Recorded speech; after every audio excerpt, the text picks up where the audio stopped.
તો આજની જે રેસીપી છે એ સાબુદાણા અને બટેટા 3 નંગ બટેટા અને થોડા એવા સાબુદાણાની અંદરથી આ વેફર બનાવી છે.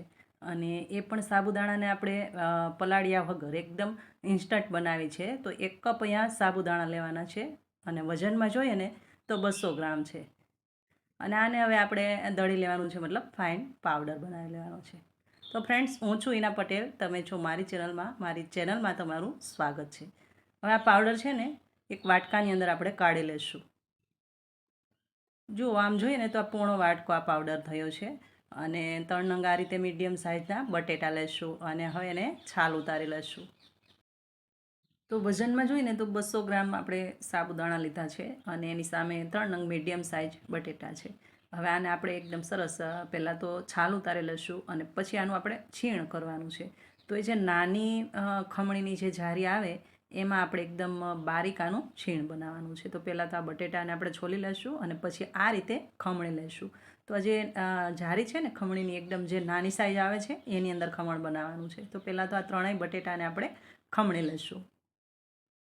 આપણે સાબુદાણા અને બટેટાની ઘણી વખત વેફર બનાવીએ, પણ કેવું કરીએ કે આપણે સાબુદાણાને અગાઉથી ઓવરનાઇટ પલાળીએ, પછી પાછા એને ખદખદાવીએ, પણ એ પ્રોસેસ આપણે કરવાની જરૂર નથી. માત્ર કુકરની અંદર ઇન્સ્ટન્ટ આ જે વેફર છે એ બનીને તૈયાર થઈ જશે. તો આ રીતે પહેલાં બટેટાને મેં ખમણી લીધા છે અને આ ખમણને હવે એકદમ સરસ આને વોશ કરવાનું છે ત્યાં સુધી કે જ્યાં સુધી એનો બધો ટાર્ચ નીકળી ના જાય ત્યાં સુધી.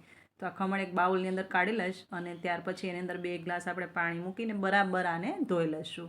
અને ત્યાર પછી એકદમ પાણી તાજું ફ્રેશ રહે ત્યાર પછી જ આપણે ધોવાનું બંધ કરીશું. તો આ રીતે પહેલાં તો હું હાથ વડે આને મસળી અને ધોઈ રહી છું. પછી આ પાણી છે એ કાઢી દઈશું અને પછીથી આને ડાયરેક્ટલી એક જાળીની અંદર એડ કરી દઈશ આ રીતે. અને નળ નીચે જ હું ચાલુ નળે આને વોશ કરી લઈશ. તો આ બટેટાને પૂરી રીતે મેં વોશ કરી લીધા છે. જોઈ શકો છો આ જે પાણી અંદર એડ કરું છું ને તો એકદમ તાજું છે. તો બટેટાની અંદર થોડો પણ ટાશ ના રહેવો જોઈએ. તો આ રીતે એકદમ સરસ સાફ પાણીથી આપણે ધોઈ લીધા છે. તો આ બટેટા છે ને એકદમ સાફ એવા ધોવાઈ ગયા છે. હવે આને આપણે સાઈડ પર રહેવા દઈશું અને બીજી બાજુ આ જે વેફર બનાવવાની છે એની અંદર મસાલા કરવા માટે 2 ઇંચ આદુનો ટુકડો અને 4 મરચી આ રીતે મિક્સચરની અંદર જે ચટણીનો જાર આવે એમાં પીસી લઈશું. ત્યાર પછી એક વાટકીની અંદર એને કાઢી લઈશું, મતલબ કે બધી જ સામગ્રી પહેલાં આપણે તૈયાર કરી લઈશું ને પછી જ કુકર મૂકીશું. તો હવે બધી સામગ્રી જે વેફરમાં યુઝ થશે તૈયાર છે. બટેટા છે, સાબુદાણા, આદુ મરચીની પેસ્ટ અને મરીનો પાવડર. હવે 2 ગ્લાસ પાણી આપણે કુકરમાં મૂકી દઈશું. ગ્લાસનું માપ એટલે આપ્યું છે કે મેં સાબુદાણા પણ તમે આ ગ્લાસથી જ ભરીને બતાવ્યા છે, વજનમાં 200 ગ્રામ અને આમ 1 ગ્લાસ. હવે આ જે પાણી છે ને એની અંદર આ જે સાબુદાણાનો આપણે પાવડર બનાવ્યો એને આ રીતે આપણે નાખતા જઈશું અને સાથે સાથે જ ટર્ન કરતા જઈશું. અને અત્યારે જે ગેસની ફ્લેમ છે ને એ બંધ છે. બંધ ફ્લેમે આને હું મિક્સ કરી રહી છું. તો આ રીતે પહેલાં તો આપણે બધું જ સરસ મિક્સ કરી દઈશું. ત્યાર પછી અહીંયા 1.5 ચમચી મેં મીઠું એડ કર્યું છે. અને હવે જે આ પેસ્ટ બનાવીને એ આની અંદર આપણે એડ કરી દઈશું અને ફરી પાછું આપણે આને એકદમ સરસ મિક્સ કરી દઈશું. અને 1 ચમચી અહીંયા મરીનો પાવડર પણ એડ કર્યો છે. આ ટાઈમે તમે તલ પણ એડ કરી શકો અને જીરું પણ એડ કરી શકો. જો આ જે સાબુદાણા છે પાણીમાં પડતા જ એકદમ ફૂલવા લાગ્યા છે અને અત્યારે ગેસની ફ્લેમ છે એ બંધ છે. તો બંધ ફ્લેમે જ આને પહેલાં આપણે મિક્સ કરી દઈશું.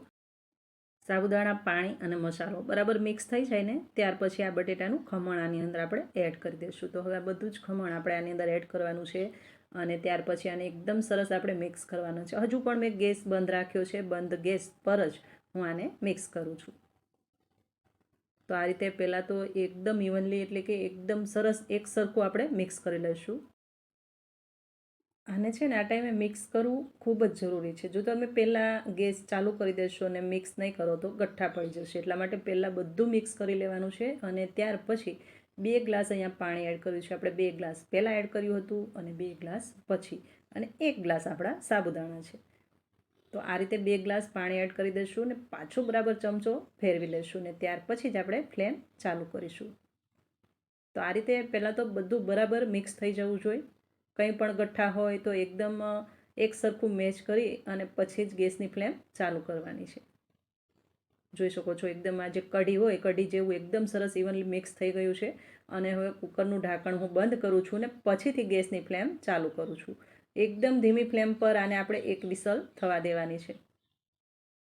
જોઈ શકો છો આપણું જે વેફર બનવા માટેનું આપણું જે બેટર આપણે જોઈએ છે એ આ રીતે કંઈક છે.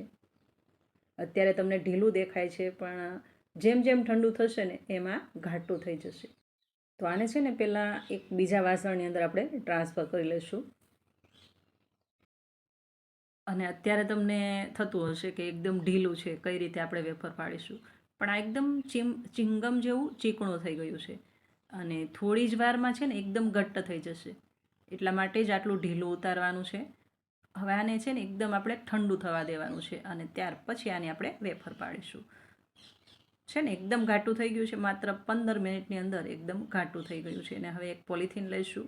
આ રીતે લોટાની અંદર પોલિથીન મૂકું છું અને પછી જે પોલિથીનની વચ્ચે મિડલમાં ખાડો કરી અને બેટર જેટલું આવે એટલું આપણે જેવી પોલિથીન હોય એ પ્રમાણે આ બેટરને આપણે અંદર ભરી દઈશું. તો આ રીતે 3 કે 4 ચમચા આની અંદર આવશે, તો એટલા ભરી અને પછી આ પોલિથીનને આપણે થોડી પલટાવી અને બહાર કાઢી લઈશું ને પછી આને રબર બેન્ડથી જે મોઢું છે એ બાંધી લઈશું. અને આ રીતે પોઈન્ટ બનાવી અને પોઈન્ટને કેંચી વડે થોડો કાપી લઈશું, જેથી કરીને આપણે ત્યાંથી આ જે વેફર છે એ પસાર થઈ શકે.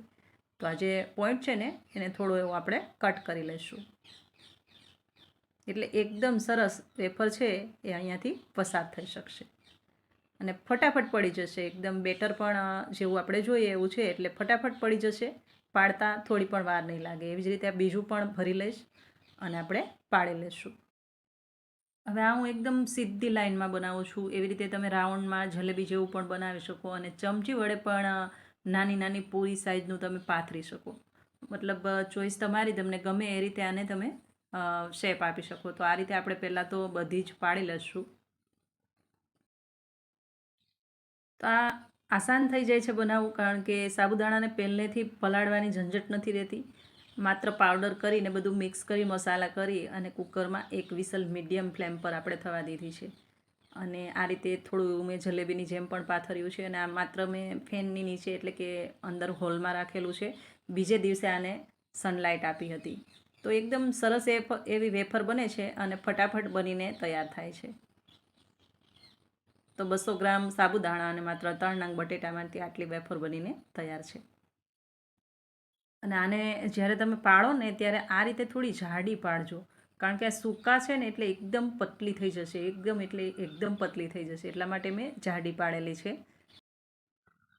તો ઓવરનાઇટ આ ઘરમાં અંદર જ રહેલી છે અને પછી 2 થી 3 કલાક મેં સનલાઇટ આપેલી છે. તો તૈયાર છે આ રીતે કંઈ આપણી વેફર. અને આને ગરમ તેલની અંદર આપણે તળી લઈશું અને મજા લઈશું. અને હા ફ્રેન્ડ્સ, એક લાઇક બટન દબાવી દેજો, કારણ કે બિલકુલ ફ્રી છે. અને જો રેસીપી ગમે તો કોમેન્ટ પણ કરી દેજો અને ચેનલ પર જો નવા આવ્યા હોય ને તો ચેનલને સબસ્ક્રાઈબ પણ કરી લેજો. ફરી પાછા મળતા રહીશું અવનવી રેસીપી સાથે. ત્યાં સુધી આવજો. Thank you for watching.